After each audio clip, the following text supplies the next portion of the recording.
তো সকালের মোটামুটি সব কাজই কমপ্লিট, তারপরে ব্লগটা শুরু করলাম। বেশি সবাই জানো আজকের দিনটা আমার জন্য খুবই স্পেশাল, তো তোমাদের সাথে শেয়ার না করলে কি হয়। আর দেখো এদিকে আমার পটল ভাজা হয়ে গেছে, মাছ ভাজা হয়ে গেছে, আর এদিকে দেখো আমি মাছের ঝোলও বসিয়ে দিয়েছি। তো চলো ভিডিওটা দেখতে থাকো। এই দেখো আমার প্রায় রান্না হয়ে গেছে, আর তোমাদের দাদাভাই উঠে গেছে, ওকে খেতে দিয়ে দিব। তারপরে আজকে বাড়ির কিছু কিছু কাজ করব, কারণ দুর্গাপূজা তো চলে এলো, তো তোমরা তো সবাই জানো। গেছি এখন ছেলেকে খাওয়াবো, আরও অনেক কাজ বাকি আছে, আস্তে আস্তে করবো। গাইস কি আর বলি, বাচ্চারা যে ক্যান খাইতে চায় না।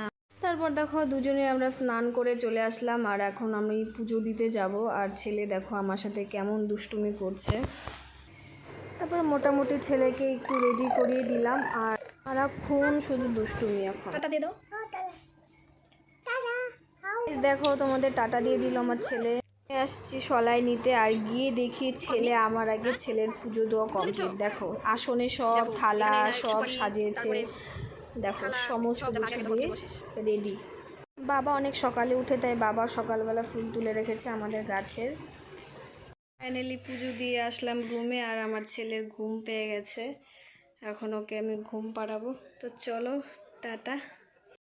তো ছেলেকে ঘুম পাড়িয়ে দিলাম, আর এখন যেটুকু কাজ আছে করবো।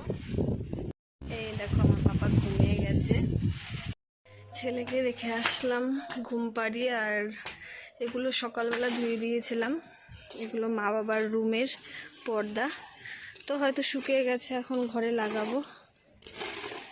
হ্যাঁ শুকিয়ে গেছে। তো চলো পরে কথা হবে।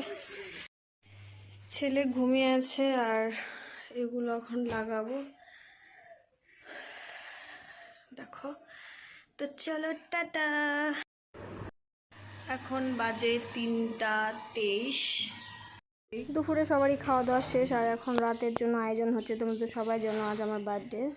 তো ভিডিওটা এই পর্যন্তই। আর এই যে দেখো এখানে সব রেডি করে রাখছি এক এক করে। তো পরে কথা হবে, টাটা। সবাই ভালো থেকো, সুস্থ থেকো, বাই।